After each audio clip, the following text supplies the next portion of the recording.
Bueno, chicos, vamos a empezar con la obra de Alberto Durero o de Albrecht Dürer, que nació ahí, tienen la fecha, 1471 y murió en 1528. Él es el hijo de un orfebre de Nuremberg, y desde que era muy niño ya notaron en él la gran predisposición y la gran capacidad para el dibujo. Es por eso que, siendo ya un poco más grande, ingresa al taller más importante que había en su ciudad, donde hacían retablos e ilustraciones, pero lo hacían en grabados de madera. Esto es importante porque en ese campo, en el del grabado, él hace un despliegue artístico, digamos que es por lo que se hace famoso, ¿no? Y además es excepcional.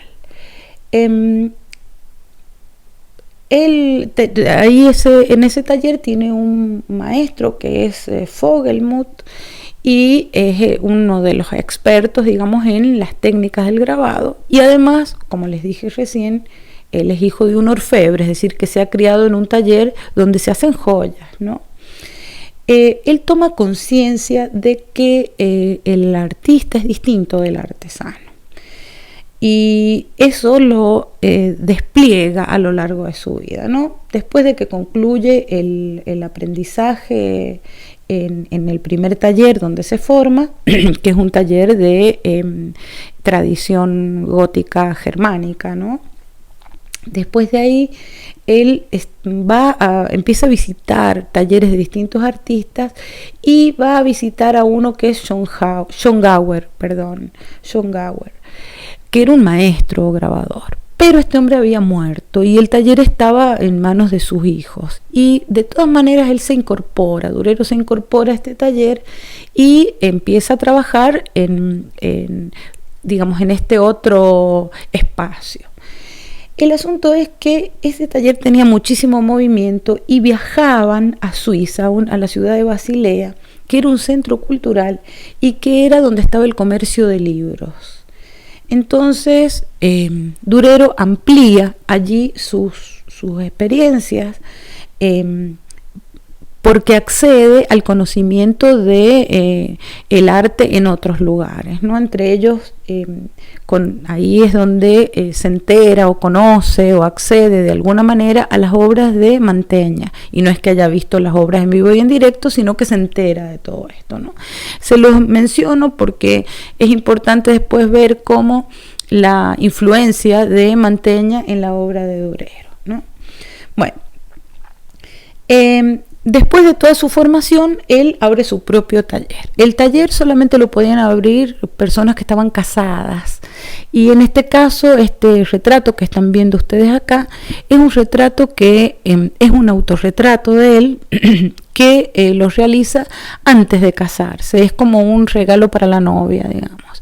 Y si ustedes ven ahí, tiene una flor de cardo en la mano, que en ese momento era símbolo de la fidelidad conyugal.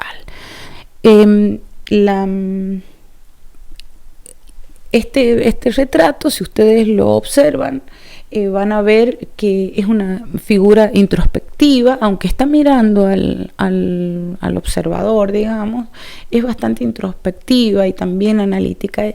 Y no sé si ustedes se fijan que se puede ver en ella una cierta contención de la expresividad, ¿no? De las expresiones. Es como, se los digo también pensando en Grunewald, que hemos visto hace poco, ¿no? De pronto en aquel despliegue de expresiones, y en este caso esta forma retenida o contenida, ¿no? Eso es muy propio del gótico alemán y es parte de su formación y también de su carácter, ¿no? Además de la precisión del pincel, porque como ya les dije, este hombre desde muy niño tiene esas habilidades y además ha tenido esta formación. Él abre su propio taller, con los conocimientos propios de un artista nórdico, al que se le suman, su propia imaginación, su capacidad técnica y los talentos de gran artista que tiene este hombre. Una de sus primeras obras fueron unos grabados para ilustrar el Apocalipsis de San Juan. Ahí tienen uno de los grabados, ¿no? Estas son obras que están hechas en madera. Están hechas en madera y él tiene dos técnicas, o con gubia o con buril, y es en realidad un maestro en eso, ¿no? Con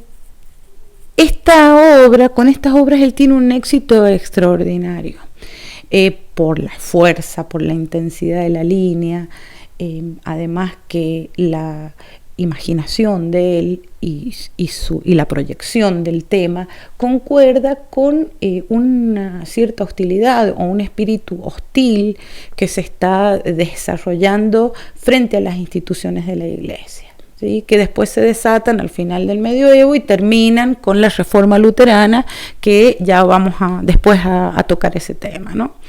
Pero el mundo en el que él vivía esperaba que estas profecías apocalípticas en realidad se cumplieran.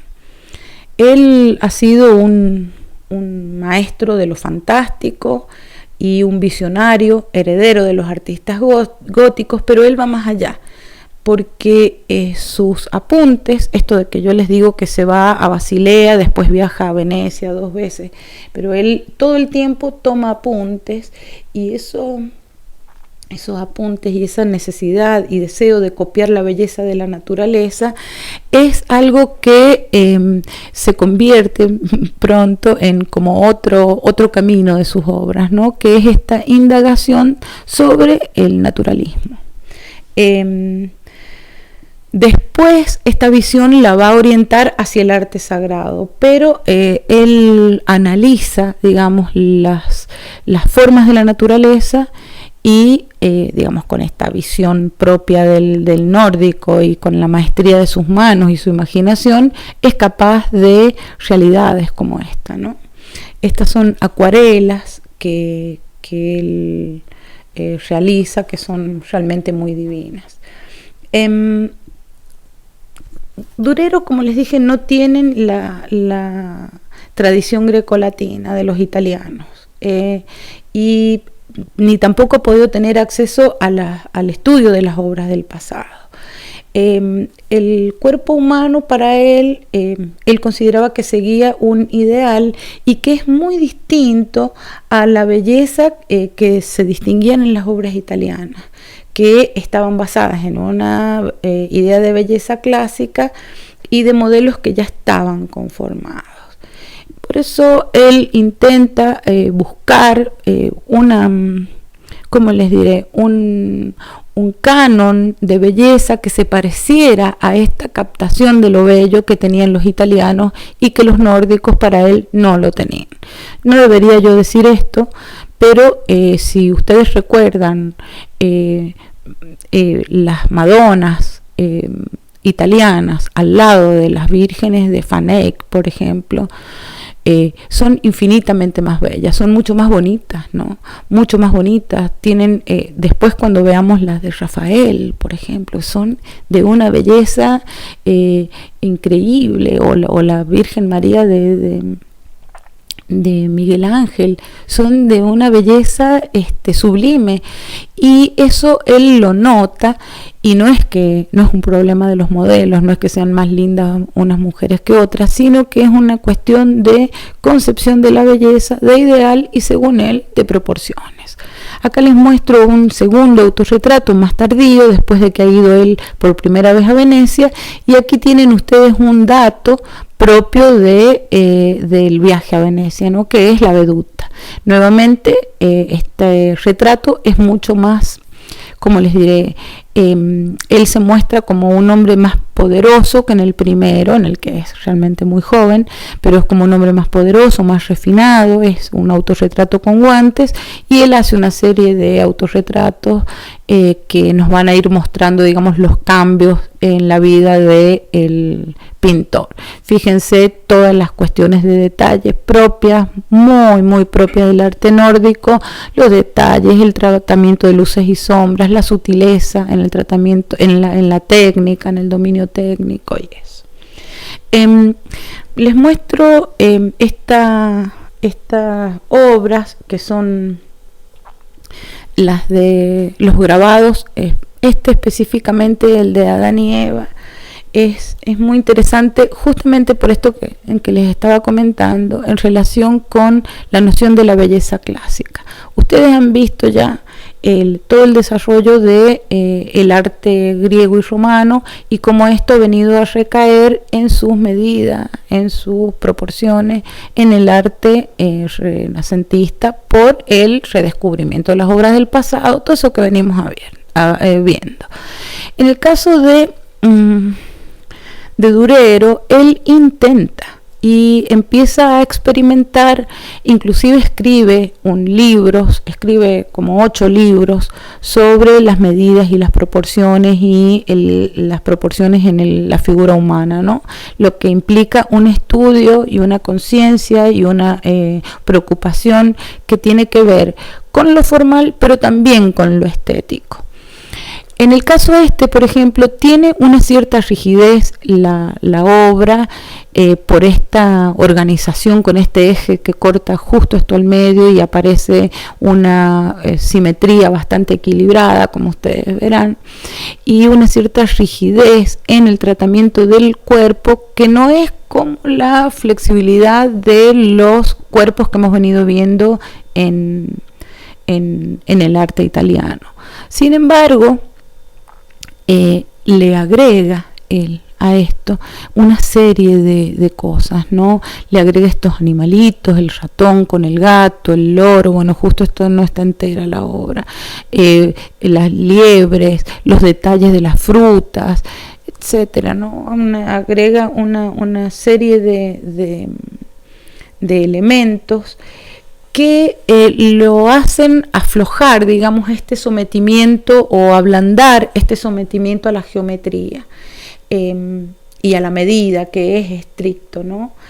Por eso se ven un poquito artificiales las figuras, pero todo el conjunto de elementos, con todas estas cosas de la naturaleza, nos permiten asistir al primer intento de articular o de amalgamar las ideas meridionales con las del suelo nórdico. Ahí les muestro a ustedes el detalle para que vean la sutileza de la técnica. Ustedes piensen que esto es una madera, perdón, esta es la copia del grabado, ¿no? Pero está hecho en madera y fíjense la delicadeza de los trazos y los sombreados, los contornos, el análisis de la forma. Es una obra, digamos, que implica una gran observación y además una gran sutileza, ¿no? Fíjense lo que es el detalle del ratoncito. Esto es más nórdico, ¿no? Porque es más propio de ellos. Todos estos detalles ustedes han venido viendo no solo en Van Eyck, sino también en el Bosco, estos elementos mínimos con el lujo de detalle, ¿no? Entonces ambas cosas juntas son este intento de amalgamar, como les digo.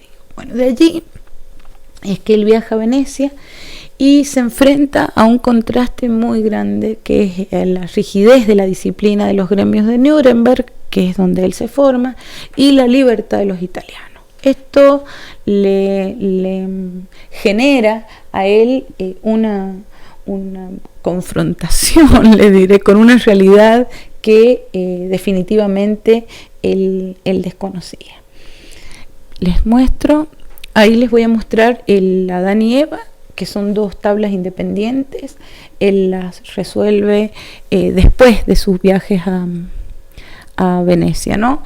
Y ustedes pueden ver acá cómo él ha profundizado en el colorido de Venecia. No es lo mismo el colorido y el tratamiento de las luces que hemos venido viendo en los países nórdicos, con esta concepción de aire coloreado, les diré, que tienen los venecianos. Él entonces profundiza el tema del colorido y se empieza a ajustar más las proporciones de la belleza en búsqueda de un canon que le permita llegar a una belleza ideal. De todas maneras, en este caso le sale un poco alargado porque son 9 cabezas, digamos, a lo largo del cuerpo. Y ustedes ya conocen, porque han estudiado arte griego, que según los escultores eran 8 cabezas o 7 cabezas. En este caso son 9, es decir, él alarga eso porque él, como les digo, él está en la búsqueda de ese ideal. Eso a mí me interesa muchísimo porque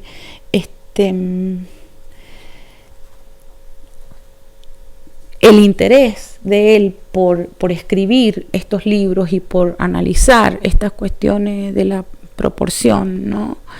Es un interés que va más allá de lo formal, es un interés cultural, pero también es un interés estético que no hemos visto otros intereses, unos más espirituales, otros más cientificistas, otros en búsqueda de la perspectiva, pero este es específicamente sobre el ideal de belleza.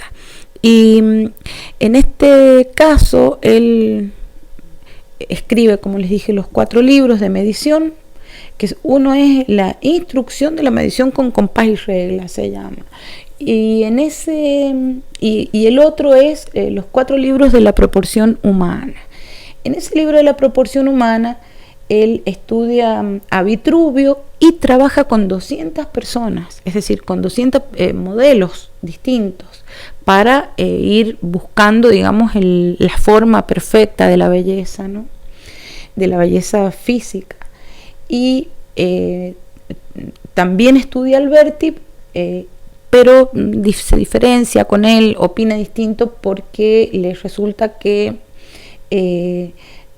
la belleza ideal para Alberti es objetiva y para Durero no es así. De todas maneras, todas las cuestiones en relación con las fisonomías y con el movimiento las estudia a partir de Alberti, ¿no?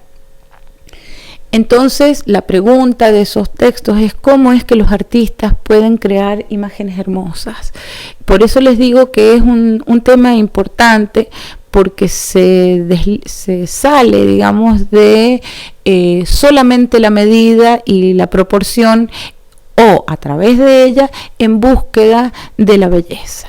Ahí tienen las obras, son obras bastante grandes, son distintos el Adán y la Eva, él es más oscuro, y fíjense el movimiento de los cuerpos, ¿no? El movimiento de los cuerpos, el